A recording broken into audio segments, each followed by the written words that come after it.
Jon Walsh has been through the advertising, marketing, ad tech, and media grind for 24 years, battling digital chaos and emerging with some of the best stories in the business. Welcome to Season 2 of the ADOTAT show, where we cut through the jargon and get to the heart of what really matters in the industry. Deserve to win when it matters most. Facing multi-billion-dollar bet the company litigation? No problem. That's why we're here. Troutman LLP is a true legal powerhouse. All right, folks, get ready to meet the man, the myth, the Adtech legend, Jon Walsh. This guy's been shaking up the digital advertising world for over 2 decades. From humble beginnings to launching and leading a slew of innovative companies, Jon's journey is nothing short of epic. He's not just a tech wizard, but a master community builder, having turned a simple WhatsApp group into the global epicenter of Adtech chatter. Whether he's writing insightful columns on blockchain or founding the first dedicated jobs board for Adtech, Jon's passion and ingenuity are unmatched. Welcome to the show, Jon. First of all, how are you doing? And no press release. Yeah, I'm doing great. My God, that bio makes me sound awesome. I'm thinking, is that really me? Is that what's actually happened? But yeah, that's what your LinkedIn says. I just took it off your LinkedIn.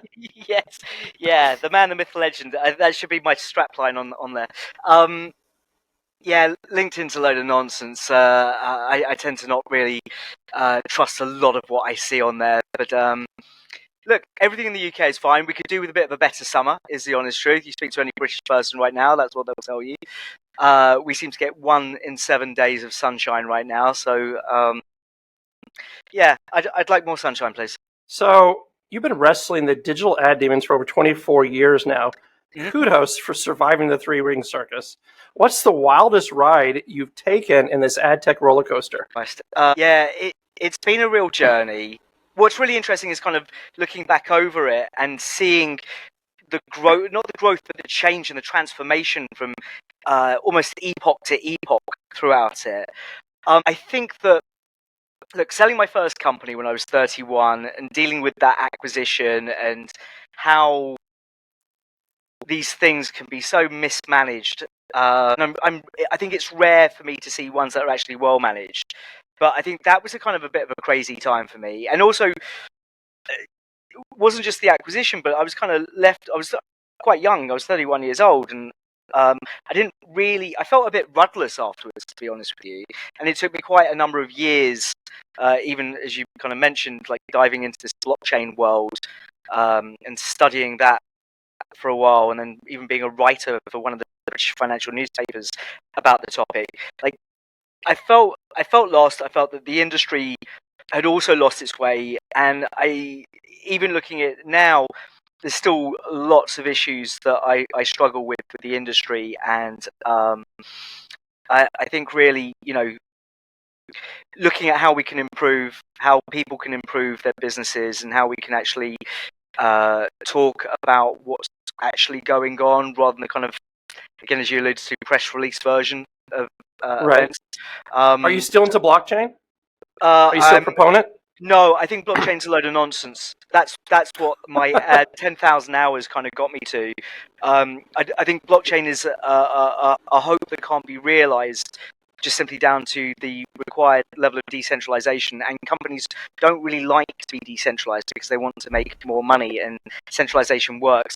But what it did lead me to, thankfully, was also Bitcoin, and I got into Bitcoin relatively early, so it was like 6-7 years ago now. And I'm very passionate about Bitcoin, and actually one day I do want to try and see Bitcoin and Adtech marry up. I think it makes sense to have a digital money for a digital product in that way. And you'll make your own Adtech coin? Absolutely not. No. Although there won't be a Jon Walsh coin? No, I did actually. Weirdly enough, I had this thought come to my mind earlier about I could have done like a Jon coin for the WhatsApp groups at some point. Maybe done my own ICO and raised money and run away with it all, which is generally what happened with the ICOs. But that time has passed, and you're not going to do it. Yeah. No, that's not going to happen. That's not going to happen. Was there a moment that you thought you were toast, but you managed to pull out a Houdini act? Yeah, I think there was kind of. It was actually whilst I was in that kind of blockchain space. like I'd really spent a lot of time. I'd spent a lot of money as well learning about blockchain. I went to one of the country's top business schools to study it, and I was really hoping this would be the next big thing. I'd be able to get into, the next, the blockchain Facebook or the blockchain Google, whatever came next. And the longer I was in it, and I'm just kind of, I understand it well, and I'm like, I've gone down a cul-de-sac here. Like, I need to turn around before I really am toast. And I was really lucky that I'm quite relatively well known and quite well connected. And I got a phone call from New York from one of the tier 2 SSPs asking me to come and run Europe, and it was kind of like they needed me, I needed them, and I think it was a real crucial point for me. Tired of ads that make you want to gouge your eyes out? So are we. At Origin, we've remastered TV advertising to actually capture your attention and deliver real results. Ditch the same old, and elevate your brand with dynamic, captivating ad experiences. Expect better, expect Origin. So, do you recall a time when AdTech innovation knocked your socks off? AdTech innovation itself, like, the honest truth is no, not really. Like, it's just nothing you see like, wow, that's amazing nowadays? On AdTech, no. I mean, I think that the size and scale of things like Facebook, when they really started to get big, was wow. I think the level of data targeting was impressive, but again, it was impressive on dashboards. I never felt it as a consumer. And I tend to look at things from the consumer aspect. Does it change anything about the way I feel from receiving an ad? And generally, the answer is no. Like, even with CTV innovation, I sit and watch Amazon or Netflix with my girlfriend, and there's an ad come on, and I'm just thinking, this is just a repurposed TV ad. So I think that the wow factor within AdTech is a bubble. I think it's an echo chamber that we like to talk about, and we like awards for, and we want to be asked about it on panels. But the real world doesn't care, and I think that real innovation makes your cousin, your auntie, sit up and notice. I hate to say this, I don't know if anyone actually cares outside of AdTech. Forget the real world. When I speak of AdTech to even the marketing world, people roll their eyes and I smile at me. I think. So you're one of those guys. You're an AdTech guy. I think it sounds cool, right? It's like FinTech, right? Although most of the time when I tell people I work in AdTech, they think that they've misheard me and I've said EdTech for the educational technology, which is way more interesting, right? Definitely. So, looking at the state of AdTech today, where do you see it in the next 5 years? Will we still be buying ads in virtual reality, or is that just sci-fi nonsense? By virtual reality, you mean the whole kind of metaverse-y type stuff, I take it? Or virtual billboards. Is that really going to take off? It's not. It comes from the consumers. Ads go where eyeballs go, and if the eyeballs aren't going to these places, then you can have all the innovation in the world and it doesn't make a difference. I am really interested and excited about. Excited? Yeah, I suppose so. By the likes of Roblox and other kind of platforms like that, being able to take in advertising, and with the technology that we do have today, I truly hope that it doesn't distract from the actual gameplay. My kids love Roblox. I think that most kind of kids around the age of 6 to 12 adore it, and I think it would be sad if their space was suddenly littered with ads. And I think that as adults, or the over 30s, the over 40s, the whole kind of metaverse thing, it's not there right now. We'll see what happens with the Apple Vision goggles, and see how that kind of develops over the next 5 years. But I'd say today I'm pretty cynical. Let's talk about your infamous What Apps group. You started during the pandemic. Yeah. Did you imagine it would explode into a global media hub, or was this just a way to avoid boredom while binge watching Tiger King? It was a way to give me. So I started the groups during the pandemic because I was going through a hard time, and I wanted to have connection with people who had a degree of shared reality with me. I mean, if you remember back to the pandemic, there was a lot of crazy stuff being talked about, and I know that it's about tribes, right? So the Adtech community is my tribe, and I Right. love the people in it. And I just wanted a place that could be created where people felt safe enough just to talk shit. It's like they're down the pub or at the the water cooler in the office. So it came out of a need for me, my need for belonging, my need for connection, and the way that it grew. I mean, to be honest with you, in the really early days, I was like, look, it's WhatsApp. Anyone can do it. You talk about the really early days. This is only 5 years ago. Oh, it's not even that. It's 4 years 3 ago. years. Yeah, 3 years. 2021. Oh, right. But what I was lucky with was when WhatsApp. At those days, WhatsApp was only 256 people. But in the summer, they raised it to 512. And what I found was other people also wanted the same thing as me. They wanted that connection. They wanted that boredom chat at 11 o'clock at night, whatever it's about, even including Tiger King. I'm sure if I search through the group, I can find references to it. So it hit 512 in the summer, and then I think kind of like October, November, they raised the cap again to 1024, and again the group filled quite quickly. And then I was really doing it based on bits. Exactly 256, 512, 1024. I don't know how many people realised that was what they were doing. Excuse me, but what I realised was I had an opportunity. That opportunity was to give this space to people in Adtech across the world, and then divide it down into, if a topic was talked about, not too much, but I felt we were kind of going too into the weeds on something, I'd create a separate group for it. And now today I've got, I think there's definitely over 40 groups. There's over 5,000 members across all of them. There are people. Oh wow! What's your favorite group? Do you have one that's like still your favorite? I have two. I have one that's work related, which is the publisher group. Okay. And the reason it's my favorite group is. And then you have one just about you, right? That's your second one. They're all about me, Pesach. They're all about me. The other one's the football group. But the reason why I love the publisher group so much. And we're speaking of British football, of course, right? I do have an AFL. Footballers in the original sense. Yeah, I do have an AFL group. I think you call it AFL. I originally called it NFL, and people are like, oh, we like other football too. And I'm like, I didn't realise there was other football. The publisher group, all of the groups are supportive of each other. The members are really supportive of each other. But the publisher group is incredible. So, you remember the days 20, 25 years ago where newspapers would be against each other. They'd be fighting for the same budgets, and there would be a rivalry. And now in a digital landscape and a programmatic first world, they actually support each other. So, if an SSP goes down or there's shady ads coming through, they talk about it and they help troubleshoot for each other. And it's that level of support and community that I adore. And in the football group or the soccer group for your American listeners, it's just fun. It's just raucous. Do you know where the word soccer comes from, by the way?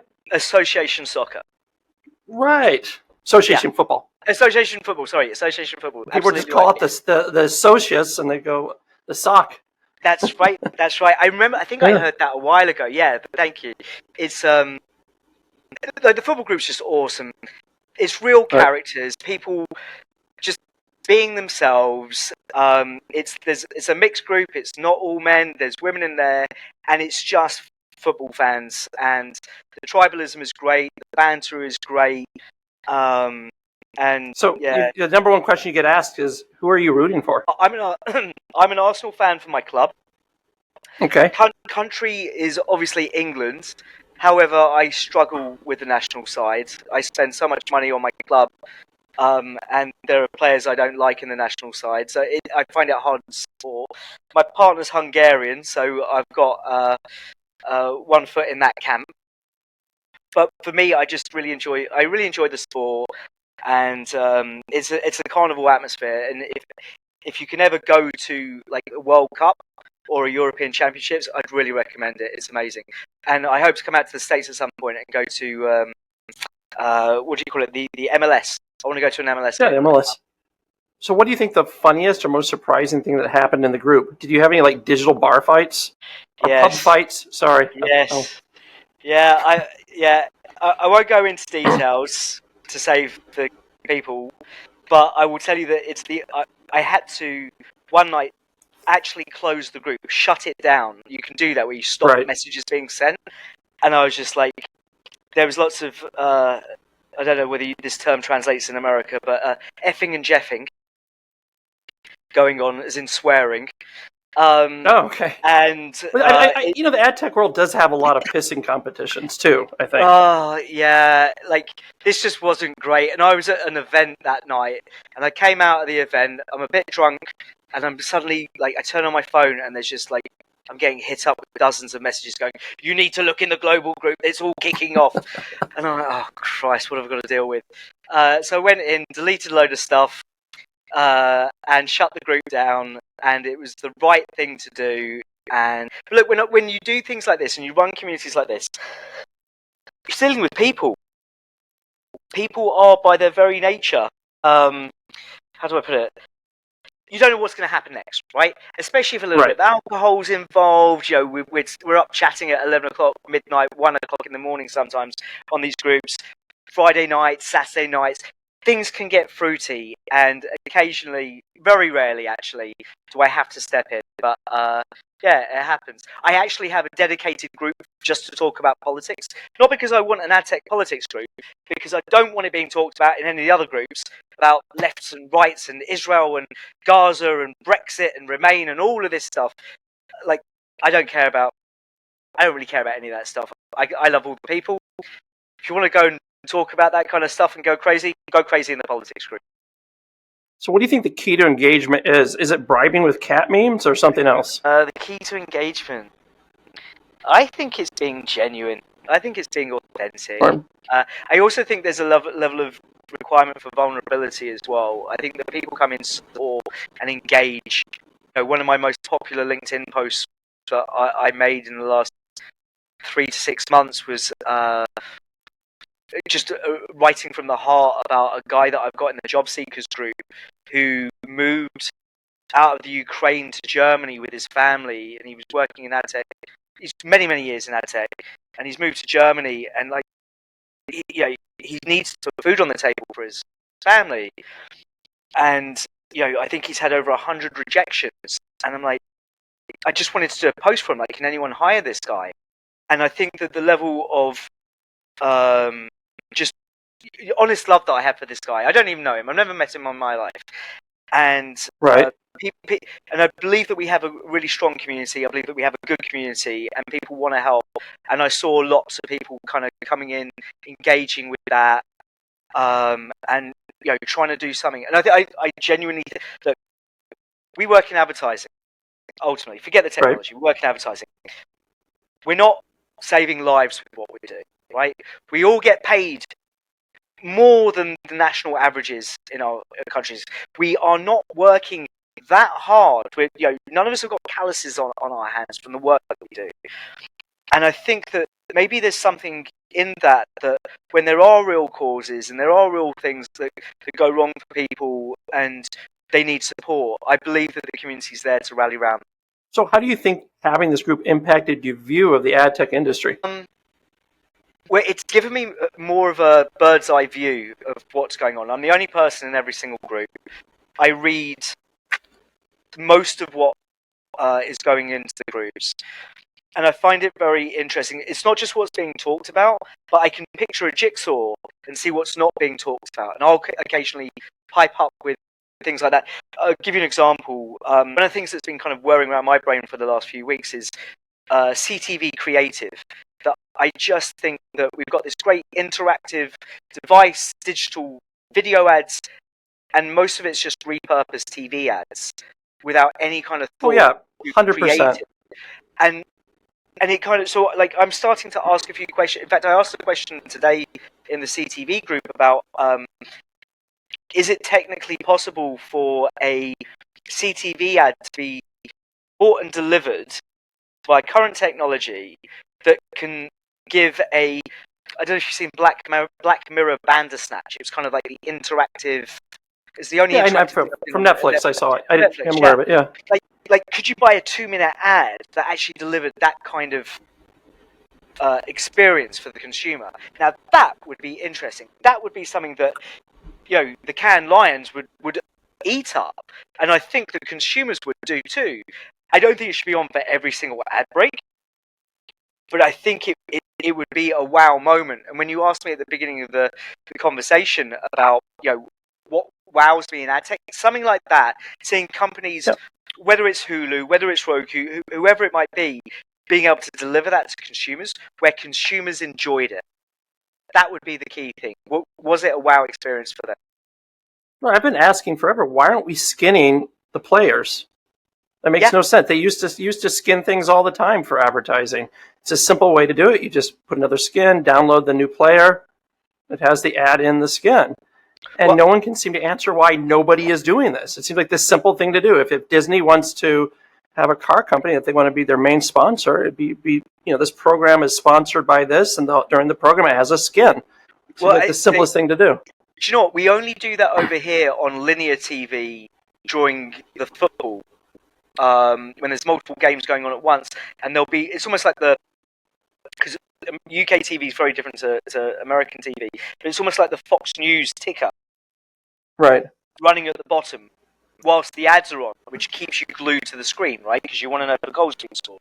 But I tell you what, I will give a shout out. There's a great guy out not far from you actually, called Fred Godfrey, who's got a company called Origin. And I know Fred. He's doing some really cool stuff with like CTV overlays for live data. So whether which I would put akin to the kind of XML feeds of old that could go into ads. And I think he's doing some cool stuff. And I know he's really passionate about doing it. So I think going back to innovation, I think that's the closest thing. And I don't think that should be really counted as innovation. It is because we're slow on this sort of stuff. Right. We like everything that's behind. It seems like a natural progression. I mean, it's got to be right. When he announced the new product, I was just going, no one's done this before. It seems so natural. I felt the same. I mean, YouTube's been doing overlays for 6-7 years now. Well, do you know what? Switching gears a little bit. Sorry. Yeah, I was going to say. I guess I'm not switching gears a little bit. Well, funnily enough, about a year ago, I chose to pay to not have ads on YouTube, so I don't see the YouTube ads anymore. And I'm very thankful for it. It's a wonderful experience to have ads on YouTube. So it is I feel as someone in the industry, I have to. So I have Netflix with ads, and I hate it. I absolutely can't stand it. Self-flagellation. No, first of all, none of the ads are relevant, and the placement of the ads are ridiculous. I'm watching a show about, there was a new Netflix movie I saw about 5-10 minutes of it, wanted to, just get an idea of what it was.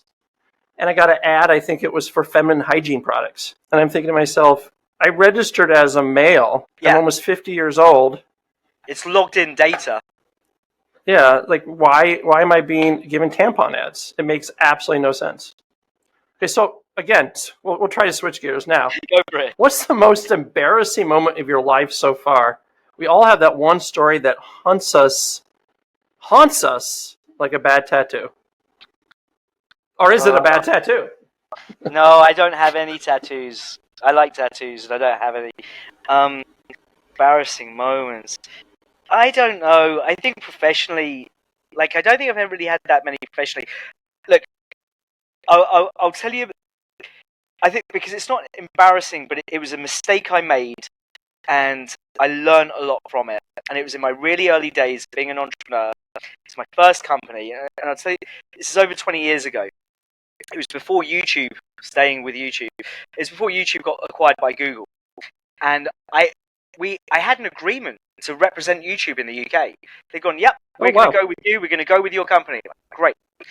And a competitor of mine, it's actually run by two guys who I used to work with and I like a lot, had flown to New York and had got the contract in front of the guys at YouTube and got it signed. And I was absolutely gutted because I knew how much money this was worth to me. How did you bounce back from that? I bounced back by learning that lesson and working harder. And I think it was about 1.5 years after that happened, I signed a 7-figure insertion order with a Group M agency for one of their clients, and my little company, and I was up against Yahoo, I was up against back then Bebo, when Bebo was a thing, MTV, and it was just by, actually, if I think about it, it was by just taking service to the nth degree. How can I really over-service this client to make sure that I'm top of their mind, I'm delivering everything that they want, when they want, how they want, and demonstrating that it was my company that would be able to deliver exactly what they wanted. Right, so jobs in AdTech is like the Tinder for AdTech jobs. Swipe right for your dream gig. What sparked the creation of this platform? Was it divine revelation or sheer frustration with the status quo? I think it was kind of a combination of all of that. So, story is, what was it? September, October 2022, the layoffs start happening, right? The economy starts turning to shit. And there's layoffs left, right, and centre. And I'm like, I can do something here. And the first thing I did was what I always do. I create a WhatsApp group for it. So I created this job seekers, AdTech job seekers group. And I'm like, great, I can bring together candidates and recruiters and talent acquisition managers. And I thought, okay, I can monetize this, right? These recruiters, they make a lot of money. Surely they'll understand the value of being in this group, and the candidates and the flow of candidates.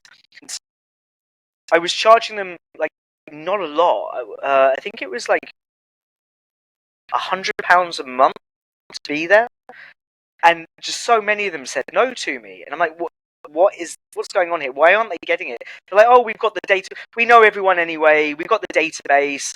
We don't need this. And I was got quite frustrated with that. I also got frustrated with them viewing these job seekers as, just a name in a database and not kind of viewing it in a more human level. A few months later, an old buddy of mine came to me and he'd seen what I was doing with the groups. He's like, oh, John, we should do a jobs board together. And I'm like, nah, that's a bit old hat. I'm not really interested. And he kind of stayed on my case for it. And it was only when I saw the URL jobsinadtech.com was available. I didn't want any other URL. I definitely didn't want the .co.uk. I just wanted the .com and jobs in AdTech. And one of the things that I love about it, and one of the reasons why I think it's been fairly successful for its age and maturity, is simply it does what it says on the tin. We work in an industry of companies called things that we don't like. I don't know what a Magnite is. I don't really get what Programmatic is. I don't really get the Trade Desk. All right, I'll give you that. And maybe that's one of the reasons that the Trade Desk has been successful. It does what it says on the tin. Criteo, right. All these massive companies, and they're called things that are fairly esoteric. And I think in a world where you've got all of that, something that does what it says on the tin, which has an obvious need and nothing else like it exists, I give that a lot of credit for why it's done well so far. What do you think the most challenging part of getting it off the ground was? The most challenging thing about getting a site like that off the ground is building out the network effect, where you need, like a Tinder, you need enough boys and enough girls on it so that it's not too heavy on either side, and you actually need people on it and using it. And I realized this before I even launched it, which is why I made the site free of charge. Companies came and put all their jobs on there free of charge, no cost at all. And I think it was free for 5 months. And this helped build the brand. People were talking about it in the industry. It was really easy to promote. I'm like, come and put your jobs on here. It's free. And because of it, and because I could afford to do that, because the running costs are fairly low for me, I credit, again, that I just made some right moves, and it was fairly simple to do. It's a really lean business. I love the business. Are there any success stories of someone landing their dream job through the platform? Like some good vibes we can get? I've got loads of positivity back from it from people, but I tend to not hear from the candidates themselves unless I know them personally. Right. But I've got a decent collection of testimonials from AdTech companies that have used the site and have recruited through it, or even when they've not recruited through it, but they've gone, we got some really great candidates from jobs in Adtech. We didn't hire any of them because we happened to find someone somewhere else who was even better. But on aggregate, the quality of people that came through to us, we were really impressed. And I love that. And what I want to do with it is really, I wanted to create a shelling point, a focal point for the industry, for where candidates knew that they could go one place and find all the jobs. Are all the jobs there today? No, they're not. But there's a decent chunk of roles on there. And when the companies understand that the candidates are there, they come and put all of their jobs onto it. And really, that's what it's trying to just create this center of gravity for where jobs and candidates meet, like Tinder. Why is this better for people hiring than, let's say, LinkedIn? Have you ever tried to get a job on LinkedIn? I mean, I know the answer to this. It's like instead of getting 10,000 resumes, you're going to get the very targeted ones. Yeah. I think I tried about 3 years ago. I applied to something and it said something like, there's 2,500 other people that applied.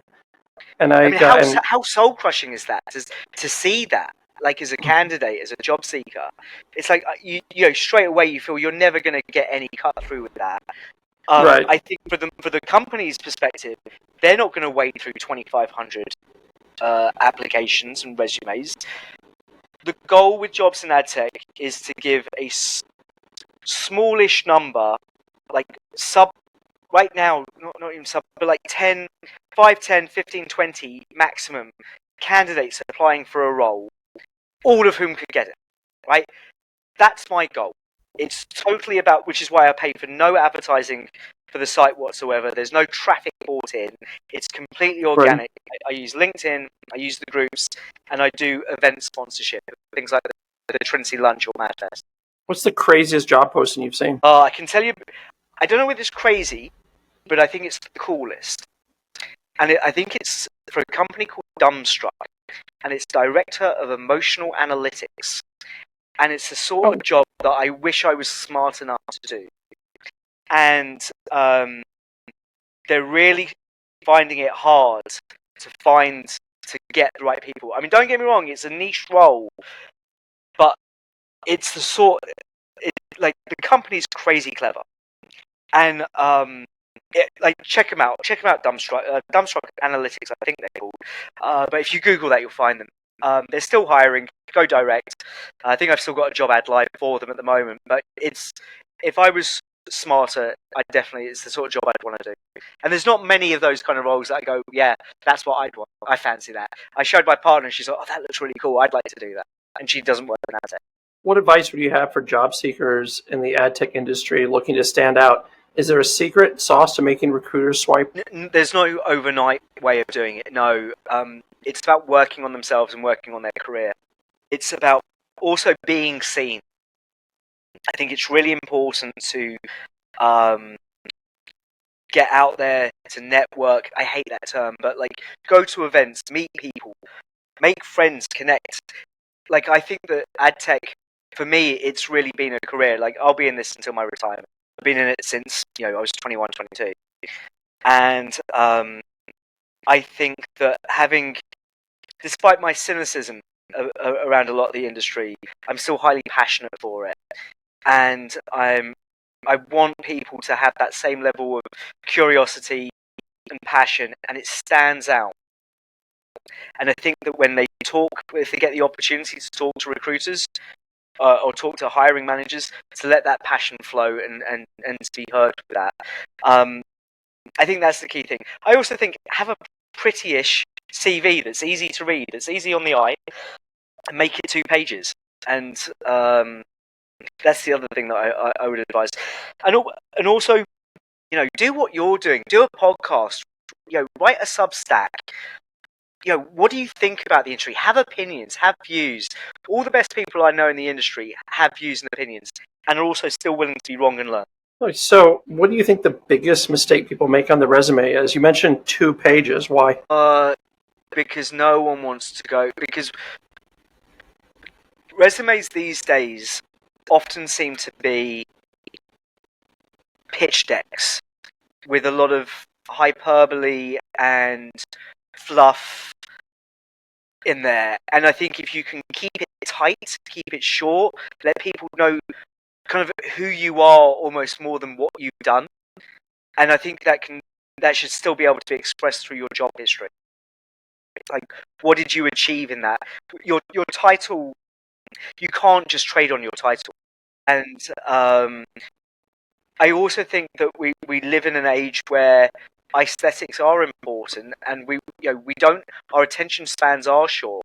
Make the CV and resume easy to be read, easy to be understood. At the end of reading it, I should get who you are. Makes perfect sense. All right, so if you were stuck on a desert island and can only bring 5 people, who would they be? And you can't say your WhatsApp group. Yeah. So I got no phone. Okay. I think that's really interesting. And there's me overthinking, if I say this person, it makes me sound too much. I would probably say Thierry Henry, who was the star striker in the Invincible season for Arsenal 20 years ago. Paul Burr, I think he'd be entertaining. My partner, my girlfriend, I bring her, she's great. And then they're the same person, right? Yes. Okay. And then both my kids. And I think that would be, I think that's my 5. Any specific reason for Bill Burr? Is it survival skills, great conversation, or good company? Great company. Like, it's not going to be that much fun. Like, I'm okay not living that long on this island, but I'd like to go down laughing. You want to be entertained? Yeah, I want to be entertained. Would you include any Adtech legends or colleagues? Or you just want to leave them completely behind? I doubt it. No, you're just like, I'm on an island, forget it. Yeah, totally. There's, I love them all to bits, but stuck on a desert island, talking Adtech. Oh no, that's hell. Would you manage the dynamics yourself? Would you be like the leader, the collaborator, or a coconut collector? I would be the harmony facilitator. What does that mean? Bring equilibrium, bring balance, and so nothing to do with singing. No, absolutely not a choir master. No. Although I don't mind singing a bit, especially in the shower. But no, I just want peace. I sound like such a hippie, but I want peace in my life, and I want. You're on a desert island. You're allowed to at this point. I'm wearing a hula skirt, right? But I'm allowed to do that. There's not many people around. I've got 5 other people around. Yeah, I just want myself and the people around me to feel at peace and happy. What do you think the biggest takeaway you would learn from such an experience besides sunburn? I think it would be there's something about silence and being with myself that being able to take myself off and I'm a person that I really love people. I really feel a strong connection and want to be connected to people. And I also know that by doing that, there's something that I'm running away from myself. And I think that it would be really valuable to have just 24 hours, 72 hours a week just on my own and being with myself without any human or digital distraction. You've been a lot through professionally and personally. If you had the attention of the whole world for 5 minutes, what would you say? And no pressure here. You know what? What I would say is... is it world peace again? No, it's almost. It's linked in a weird way, but it would be connected to the short stories Buy Bitcoin and figure out why.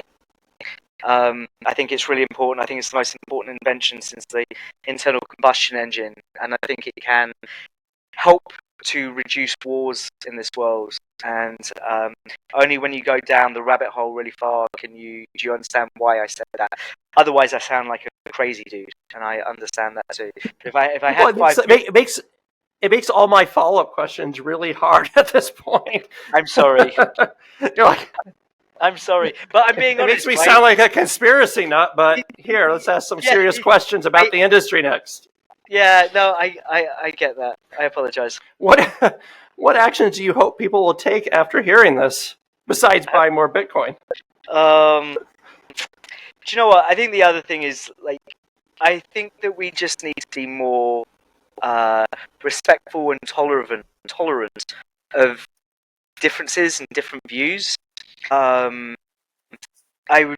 think that we can sometimes in our industry, I don't know quite how to put this, but like we've got to understand that the industry is developing, and I don't mean that from a technical perspective or a business perspective. I mean it from a human perspective, and that without wishing to go, you see, the problem is I can talk about topics, but it's so easy to be attacked for them, and I'm wary of that. But I think that one example is just having a male panel at an event, and what I think about when I go to an event is if I'm listening to a panel, I want the best people on there, and I don't want token people to be on there just because they tick a box so that people can go, look at me, I've done the right thing.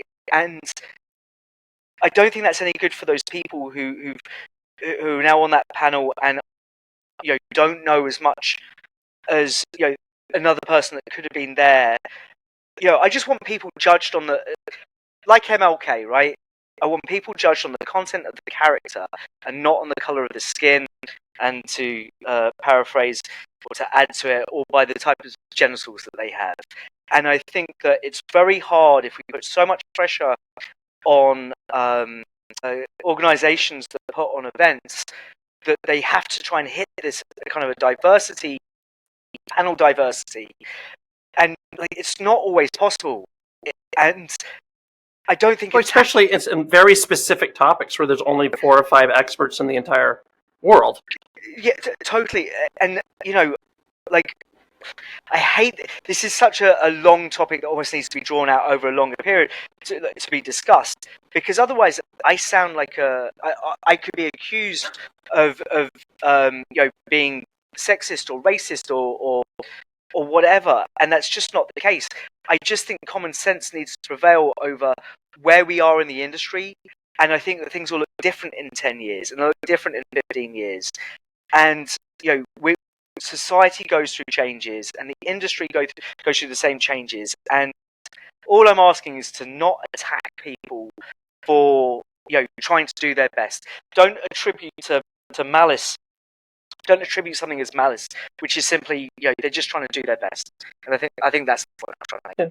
That brings my next question. So, with all the changes, what has changed? What has stayed the same besides the constant hum of jargon? What has stayed the same in the industry? Yeah, well, I think in some ways, like we grow up together. So like my peers are still here, right? And kind of going back to, again, the very beginning of the conversation, I took a sojourn into blockchain. Like the industry pulls you back. There's not many people who've successfully got out of Adtech. It's a bit Carlito's way like that. So I think that a lot of our peers can kind of stay the same. And do you know what? I like that. What else has stayed the same? Do you know what? Not much else. I think it's the people. I think there's like your I call it cohorts, right? It's almost like you're the class of 99 or 2001 or 2008, whatever it might be. So that cohort tends to stay. What was your favorite part of your career from Glam Media to Monetize? I think it's really interesting that you worked at Glam Media. It was actually one of the first companies I represented in the early 2000s. When I started a company called Vizzy, and they signed up as one of our clients. The Glam Media experience was a very interesting one. It no longer exists. At the time, it was a great idea. Yes, but they kind of got pumped up on VC cash. I think at one point it was the biggest ever VC raised Adtech business, digital media company in the world. I think they lost their way. They had a lot of issues. And to be honest with you, I didn't really enjoy that period. I knew that I needed to sell my company. I was very lucky. I think I sold it in May 2008, and I'm sitting in Costa Rica reading the Wall Street Journal over a cup of coffee, reading about Lehman Brothers going under, and thinking, well, didn't I get in there at the right time? But yeah, I think Glam Media was I don't think that company will be that fondly remembered. Any regrets or missed opportunities that still gnaw at you? Generally not. I try not to hold on to regrets. I think if I was to do it all over again, the only thing that I would do differently is after I sold my company to Glam, I would have got a job and I would have learned Programmatic earlier, faster. I'd have got into the weeds on that much quicker. If I'd have done that, I wouldn't be where I am today. I love what I do today. I've got a really great life. I love jobs in Adtech. I adore the groups. I've got lots of cool opportunities that I work on, and so yeah, I don't really have any regrets in that sense now. Right, before we go, if you could send yourself a time-traveling text message to yourself when you first started industry, what would you tell yourself? And no stock tips. What would I tell myself? This is going to be so much bigger than you think. Like, prepare yourself. This industry is going to be so much bigger than you think, and you can't even envisage it right now. And yeah, get hold of Mark Zuckerberg and get a job. That's support.